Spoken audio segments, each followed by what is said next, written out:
Continuamos con la jornada. Ahora vamos a presentar el simposio de GlaxoSmithKline. El tema Bexero en situaciones especiales. Nos acompaña la doctora Dalma Oper, que es médico internista y gerente médica de Glaxo.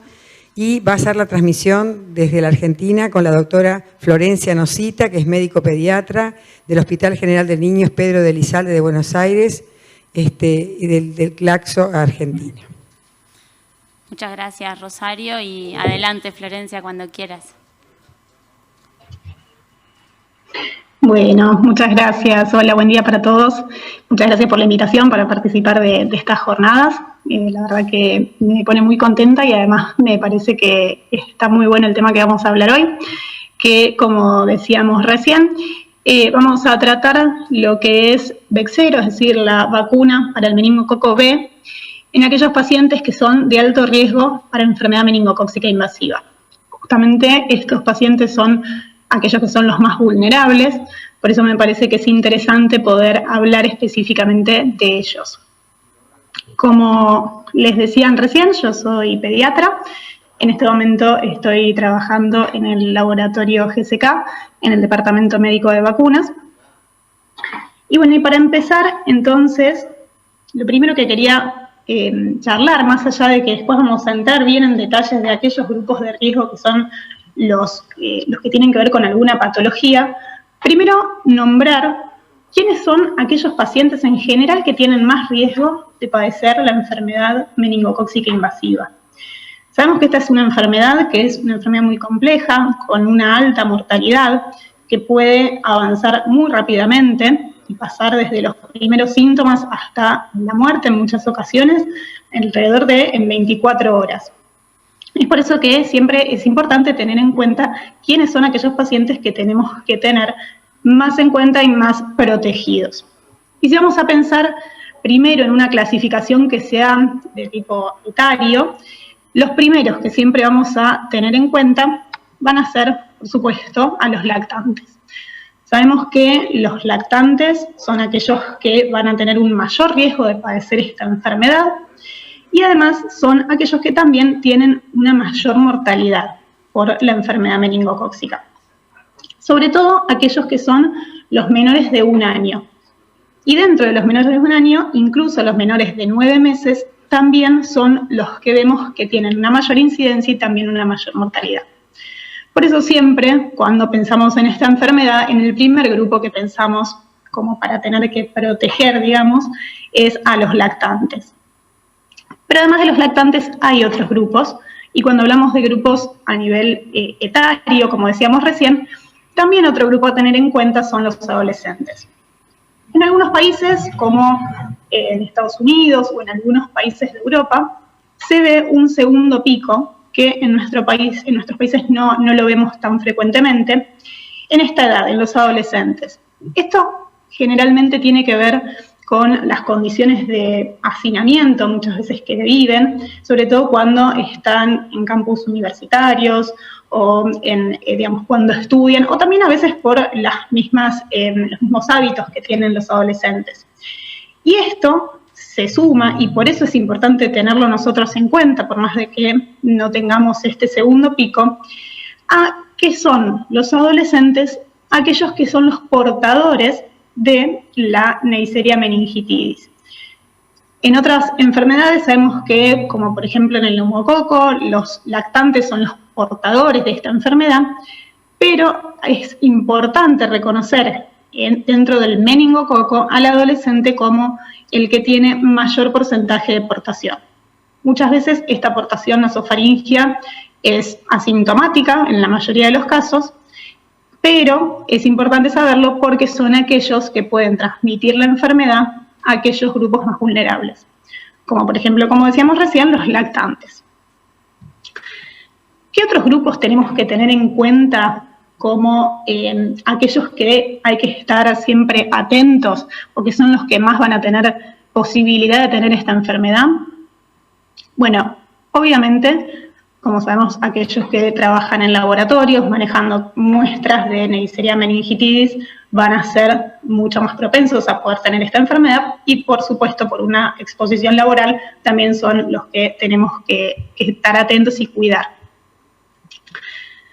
También, por otro lado, hay que tener en cuenta los que son los grupos de militares. Muchas veces los militares forman parte de grupos también hacinados o que viven en comunidades más cerradas, podríamos decir, y además generalmente son adultos jóvenes, con lo cual vamos a tener mayor aportación, como hablábamos recién, en el grupo de adolescentes, y por lo tanto esto sumado a los factores de hacinamiento va a generar que puedan tener situaciones de brotes que se ha visto que ha ocurrido en militares, en grupos de militares. Y, por supuesto, no hay que olvidarnos nunca de los viajeros.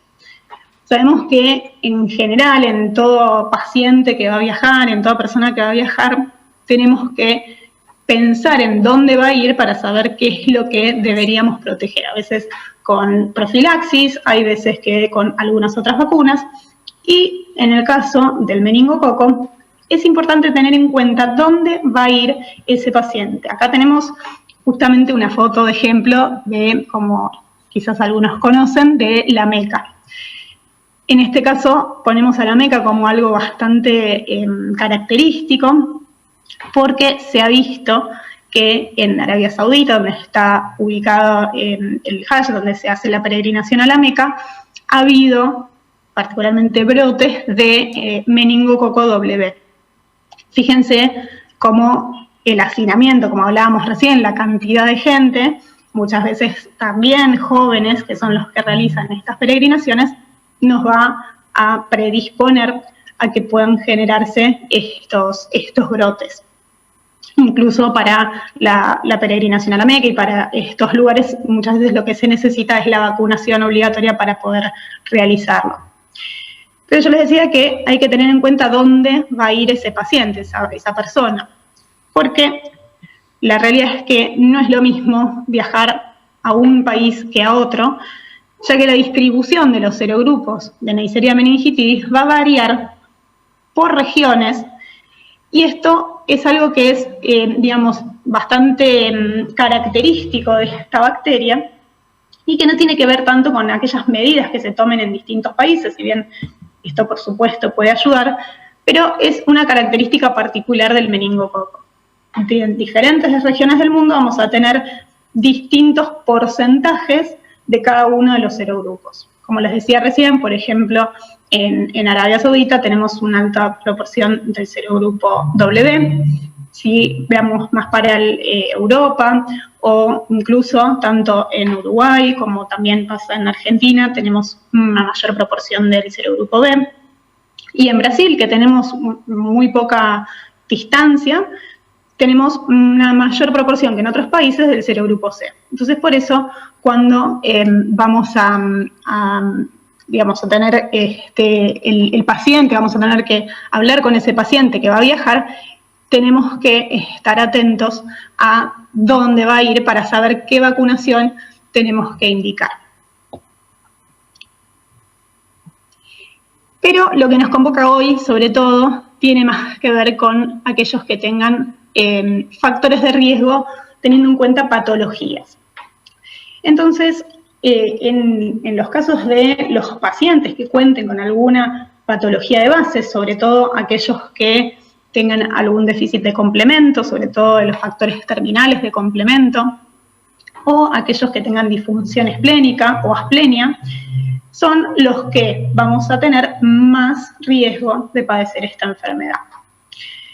Además de estos pacientes, que ahora vamos a volver en un ratito y les voy a mostrar un estudio que se hizo, me parece interesante también hablar un par de palabras de lo que es el eculizumab. Quizás algunos conocen a esta medicación. El eculizumab es un anticuerpo monoclonal, que es un inhibidor del complemento terminal, que muchas veces se indica en el tratamiento de tanto la hemoglobinuria paroxística nocturna como también el síndrome urémico hemolítico atípico. Al ser un inhibidor del complemento terminal, lo que genera es justamente un mayor riesgo, mucho más elevado que la población general, de padecer la enfermedad meningocócica invasiva. Esta es una medicación que no está comercializada en Uruguay, pero hay que tenerlo en cuenta. Primero porque, bueno, ahora vamos a verlo en estos trabajos que vamos a mostrar y vamos a verlo en algunas recomendaciones que se nombran, así que es bueno tenerlo en cuenta, pero además porque en los pacientes que tengan estas patologías, muchas veces pueden ser pedidos la medicación especial que la traigan de otros países y puede ser que toque muy infrecuentemente a algún paciente que esté recibiendo esta medicación. Y como les decía, fíjense, el riesgo aumenta, según algunas fuentes, hasta 2000 veces más. Y si vamos a algunos otros trabajos, incluso dicen que se puede aumentar hasta 10.000 veces el riesgo de padecer enfermedad meningocócica.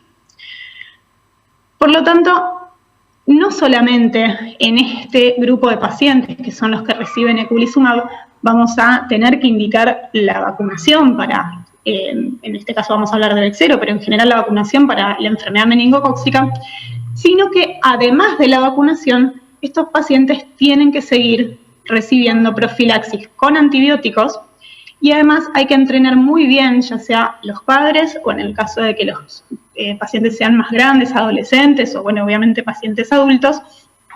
Es importante que hablarles de lo que es la atención temprana para que consulten ante los primeros síntomas de esta enfermedad. Tienen que estar muy entrenados porque a pesar de la vacunación y a pesar de la profilaxis con antibiótico, pueden continuar padeciendo esta enfermedad, ¿sí?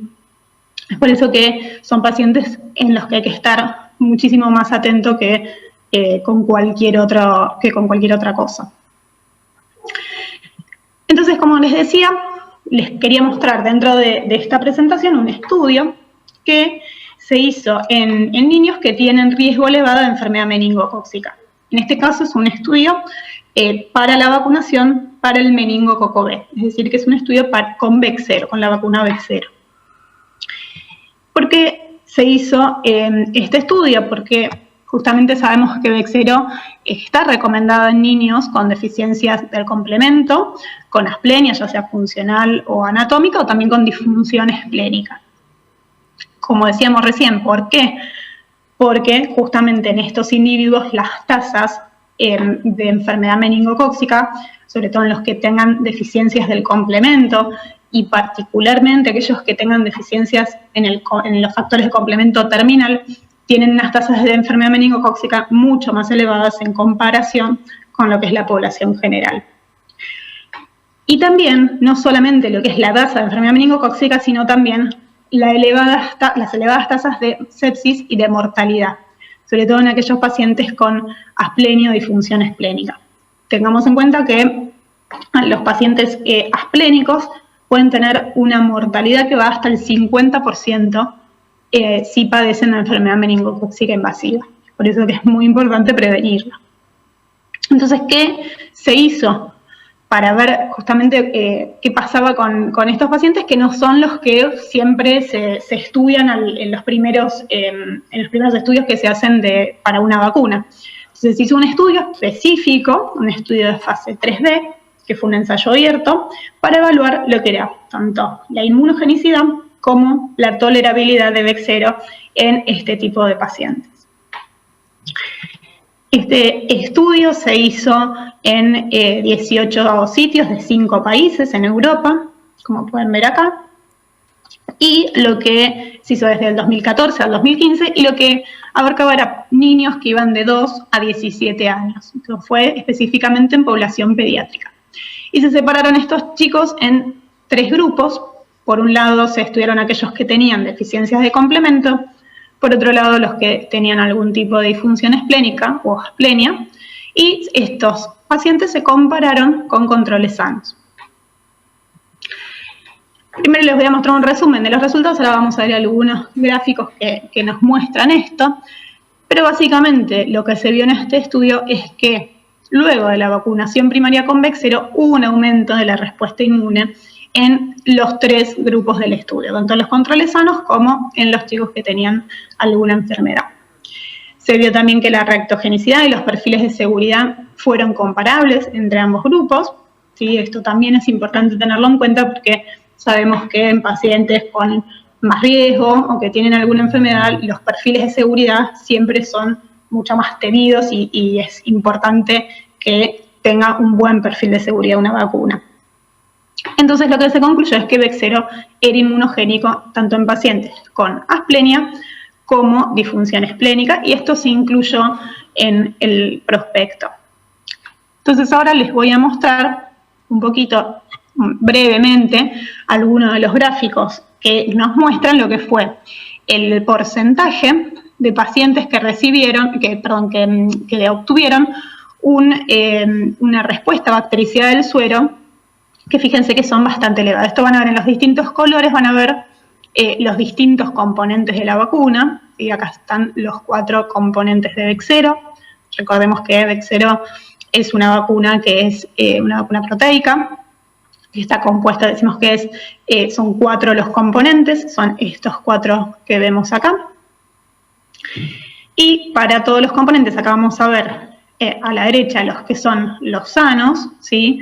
Fíjense que, como esto ya se había visto en estudios anteriores, tuvieron una respuesta que va del 85 al 100% de respuesta. Fíjense que si lo comparamos con lo que pasa en los pacientes asplénicos, que son estos segundos que vemos en el medio, fíjense que los asplénicos tuvieron muy buena respuesta también para todos los componentes.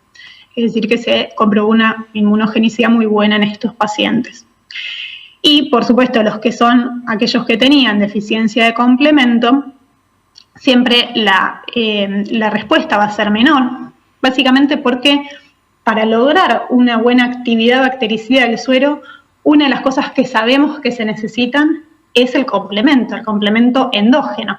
Por eso yo les estoy mostrando lo que pasó con el complemento endógeno. Obviamente, estos pacientes que no tenían estos factores tienen una respuesta menor, pero que continúa siendo igual bastante elevado para ser pacientes de mayor riesgo. ¿Y qué pasó cuando vemos lo que sucedía en aquellos pacientes que recibían eculizumab? Fíjense que son obviamente los que tienen menor respuesta. ¿Esto por qué? Porque, como decíamos, el eculizumab va a ser un inhibidor de los factores de complemento, y esto hace que la respuesta bactericida, por lo menos la que podemos ver en el laboratorio, no sea tan elevada. Sin embargo, pasaron de un valor de 0 a algunos a 13, 14, con lo cual hay alguna respuesta, pero siempre menor que todo el resto de los pacientes. Con respecto a lo que es la reactogenicidad y la seguridad, como les decía, se comprobó que tenía también un buen perfil de seguridad en estos grupos. Y fijémonos que acá lo que se comparó era qué era lo que pasaba con la fiebre, tanto para la dosis 1 como la dosis 2. Y si comparamos lo que pasaba en los pacientes sanos con el resto de los pacientes, también vamos a ver que hasta incluso tenían menos tasas de fiebre muchas veces que los pacientes sanos. Así que en cuanto a seguridad también se comprobó una buena respuesta. Por lo tanto, como resumen de esto que les estaba diciendo, pudimos ver que tanto en los niños con asplenia como disfunción esplénica se obtuvieron respuestas inmunes que eran similares a los del grupo control. Las respuestas sí en los niños con deficiencias de complementos, sobre todo cuando se utilizaba el complemento endógeno, fueron buenas, pero sí fueron menores. Y por otro lado, tal como ya se esperaba y se sabía que esto pasaba, aquellos sujetos que estaban recibiendo algún tratamiento con eculizumab son los que tienen una menor respuesta inmune. Pero bueno, también algo de aumento de los títulos también se observó. Entonces, a partir de esto que vemos que son los estudios que se realizan para aprobar esta vacuna en estos pacientes, vamos a ver ahora cuáles son las recomendaciones para los distintos grupos de riesgo en distintas regiones. Vamos a empezar con lo que recomienda la Sociedad Uruguaya de Pediatría. La Sociedad Uruguaya de Pediatría recomienda la vacuna Bexsero. Ahora vamos a hablar específicamente de lo que es vacunación para meningococo B. Y la recomendación es, obviamente, en situaciones de brotes y epidemia, en el personal de salud o de laboratorio que manipulan muestras bacteriológicas, como veíamos al principio, en aquellos pacientes que tengan déficit de complemento terminal, fíjense el C5 and C9, asplenia funcional o anatómica, estos que veíamos recién, aquellos también que sean receptores de trasplante de órganos sólidos y de progenitores hematopoyéticos también lo recomienda, y también en aquellos que tengan enfermedades hemato-oncológicas. Todos estos pacientes, al tener un déficit en la inmunidad, también van a ser beneficiados con este tipo de vacunas, porque obviamente van a ser de mayor riesgo al adquirir esta enfermedad. También lo indica la Sociedad Uruguaya de Pediatría en aquellos que tengan filtración de líquido cefalorraquídeo. Y no olvidarnos a los portadores de HIV, más allá del estado inmunológico que tengan. También hay que tener en cuenta que los que son portadores de HIV tienen un riesgo mucho mayor, de hasta 25 veces más, de padecer esta enfermedad. Por eso también son pacientes en los cuales hay que recomendar esta vacuna. Esto, como decíamos, tiene que ver con la Sociedad Uruguaya de Pediatría. Ahora también es bueno saber qué es lo que pasa en las guías nacionales de vacunación en situaciones especiales en Uruguay. Fíjense que es muy similar. Los primeros que hablábamos antes, tanto brotes, personal de salud, deficiencia de complemento y asplenia, siguen recomendándose de igual manera. Una de las diferencias que les voy a marcar, que cuando uno va a las guías nacionales de vacunación pasa que, digamos, difiere de lo que es la Sociedad Uruguaya de Pediatría, es que tanto en los pacientes hemato-oncológicos como en aquellos que reciben trasplante de órganos, tanto hematopoyéticos como órganos sólidos, la recomendación es para los niños. Solamente en estas guías se recomienda en los adultos esta vacuna, en aquellos que son receptores de trasplante hematopoyético. El resto se recomienda en los niños, teniendo en cuenta que los niños son los que tienen también mayor riesgo de esta enfermedad. También en las guías nacionales habla del HIV, como hablábamos recién, y lo que se incluye son todas aquellas personas que tengan una inmunodeficiencia primaria, ¿sí?, tanto celular como de anticuerpos, y como vemos incluye justamente el eculizumab, que hablábamos antes tiene este mayor riesgo. Pero en líneas generales siempre vamos a ver que son muy similares todas las recomendaciones de un lugar y de otro. Bueno. Lo que les estaba mostrando acá cuando se cortó era que en Argentina, en este mes pasado, se incorporó al calendario nacional, en lo que son las recomendaciones para huéspedes especiales, la vacuna también para meningococo B, Bexsero.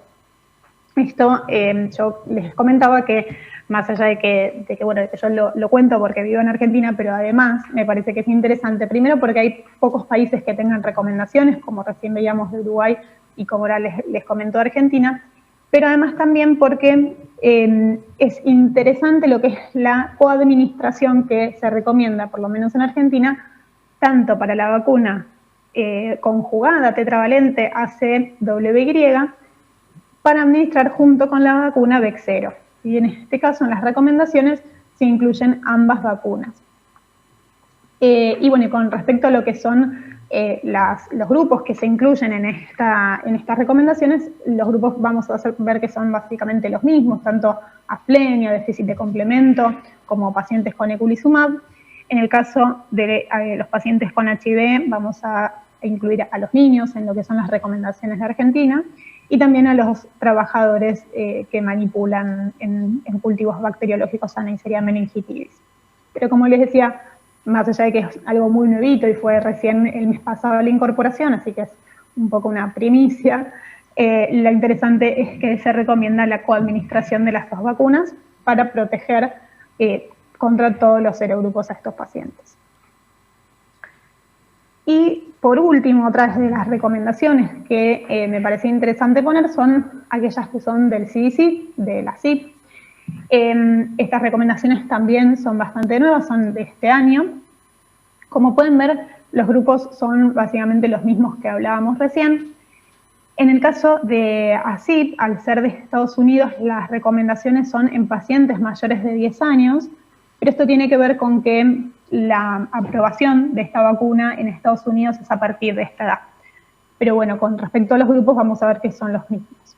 Pero lo interesante de las recomendaciones de ACIP es que, a diferencia de lo que veíamos recién, ACIP también habla de dosis de refuerzos. Luego de la inmunización primaria, lo que recomienda son dosis de refuerzo para personas previamente vacunadas que corren o permanecen en mayor riesgo. Es decir, aquellos que permanecen en riesgo de padecer enfermedad meningocócica, por ejemplo, aquellos pacientes asplénicos que sabemos que van a seguir padeciendo este mismo riesgo. Y los refuerzos, lo que habla es de que hay que administrarlos un año después de la finalización de la serie primaria y a partir de ese momento cada 2 a 3 años. Así que esto es lo interesante, más allá de las recomendaciones que, como vemos, son parecidas porque tiene que ver con los refuerzos que no vemos en otros países. Bueno, y como conclusiones, como ven, ya me faltaba poquito. Como dijimos muchas veces en esta presentación, que me parece que es lo más importante de recordar, las tasas de enfermedad meningocócica invasiva son más elevadas en ciertos grupos de riesgo que en la población general. Tengamos en cuenta que hay un estudio que evalúa la inmunogenicidad de Bexsero en pacientes con disfunción esplénica y déficit de complemento, y esto está incorporado en el prospecto de Bexsero. Y existen recomendaciones tanto nacionales como internacionales para la indicación de Bexsero en estos grupos de riesgo. Así que bueno, ahora sí, espero que no se haya cortado de nuevo, ya abrimos para las preguntas que puedan surgir. Yo ahora voy a dejar de compartir, así podemos ver. Muchas gracias, Florencia. Bueno, muchas gracias. Te escuchamos perfecto y bueno, ahora nos van a decir a ver si hay alguna pregunta de la audiencia. Mientras hay alguna, comentarte que, bueno, agradecerte, ¿no? Primero por estar ahí, por acompañarnos en este simposio. Y bueno, acá vemos que llegó una primera pregunta que dice: ¿aquellos pacientes que ya tuvieron previamente enfermedad meningocócica deben vacunarse igualmente? Bien, bueno, muchas gracias por la pregunta. Sí, es una pregunta interesante que ya está bueno siempre recordarlo esto, no solamente en los pacientes de riesgo, sino en toda la población. En los pacientes que ya han padecido la enfermedad meningocócica sí se recomienda vacunar de todas maneras. ¿Por qué? Esto tiene que ver con dos cosas. Primero, porque puede ser por un serogrupo distinto, el que padecieron la enfermedad al que nosotros estamos dando la vacuna. Pero más allá de que sepamos y hayamos tenido un aislamiento de que, por ejemplo, sea por meningococo B, esa enfermedad que hayan padecido, sepamos que dentro del meningococo B, dentro de ese serogrupo, hay distintos cepas. Por lo tanto, por esas distintas cepas que tenemos, puede ser que esos pacientes, sobre todo que tienen mayor riesgo, puedan padecer nuevamente la enfermedad. Entonces, como la vacuna cubre para muchas cepas, es importante vacunarlos de todas maneras, ¿sí? Así que sí, es algo que hay que recomendar, y uno recomienda que se vacunen por más de que hayan padecido. Justamente estos grupos es probable que hayan padecido antes una enfermedad meningocócica, pero lo que queremos es que no vuelvan a padecer otra. Bárbaro, y muy clara tu respuesta. Tenemos otra más que dice: entonces a los niños sin riesgo no se les debe dar. No, a ver, a los niños sin riesgo, imagino que son aquellos que no tengan alguna patología. Sí, la recomendación, a ver, nosotros lo que estamos mostrando acá son las recomendaciones específicamente para los grupos de alto riesgo.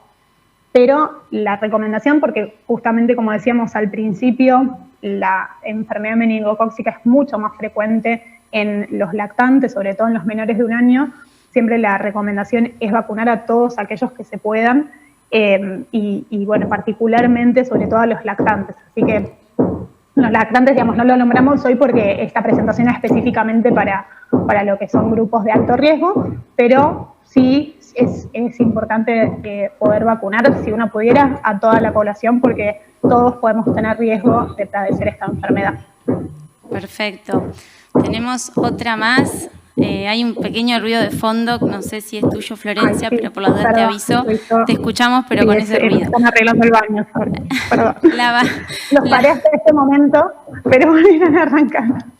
Perdón. Bueno, otra pregunta que tenemos por acá es, ¿la vacuna tetravalente para meningo y la Bexsero se pueden administrar juntas en el mismo momento? Buenísimo, sí, muy buena esa pregunta. Sí, hay estudios que se hicieron de la coadministración de las dos vacunas, tanto, o sea, para lo que es vacuna tetravalente, ACWY, conjugada con CRM, que sería Menveo, junto con la vacuna Bexsero. Hay un estudio que se hizo, que fue un estudio que incluso se hizo acá en Argentina, que muestra que ambas vacunas administradas en el mismo momento generan la misma inmunogenicidad, o sea, continúa teniendo una buena inmunogenicidad y también tiene buenos perfiles de seguridad. Por eso les mostraba que cuando se incorporó acá en Argentina, la recomendación fue de coadministrar a las vacunas. Así que eso está estudiado y de hecho se recomienda, por lo menos en nuestro país, bueno, particularmente con Menveo, que es la que está estudiada, ¿sí? Perfecto. Bueno, muchas gracias, Florencia. Por acá no hay más preguntas, así que agradecerle a la Asociación Uruguaya de Pediatría también por darnos este espacio para poder hacer este simposio. Y bueno, como mensaje final simplemente decirles que más allá de que, como vieron, este simposio estuvo muy vinculado a lo que es Bexsero en grupos de riesgo, como bien lo explicaba Florencia, está indicada en todos los niños y las personas a partir de los 2 meses de edad. Y además también dejarles un mensaje que creo que, aprovechando que no sé cuánta gente hay unida, pero creo que deben haber varios, escuchando creo que el mensaje de la importancia de ver que los esquemas de nuestros niños estén completos con los esquemas que digamos, las vacunas obligatorias que tenemos en el esquema, y también pensemos en aquellas que, bueno, lamentablemente al día de hoy, como puede ser Bexsero u otras, no tenemos en el esquema obligatorias, pero que sí tenemos, digamos, el deber de informar a las familias de que existen, porque vemos que hay reducción de distintas patologías infecciosas debido a esta pandemia, pero sabemos que, bueno, que esto va a cambiar, que el año próximo seguramente la mayoría de los niños, y ojalá así sea, puedan concurrir a las escuelas, tanto públicas como privadas. Y sabemos que ahí es cuando empieza de nuevo todo ese intercambio y por lo tanto la aparición de patologías infecciosas que cuando tenemos vacunas para prevenirlas es muy importante poder utilizarlas. Así que nada, quería dejarles ese mensaje de, bueno, un poco a favor de ayudar con las coberturas vacunales. Muchísimas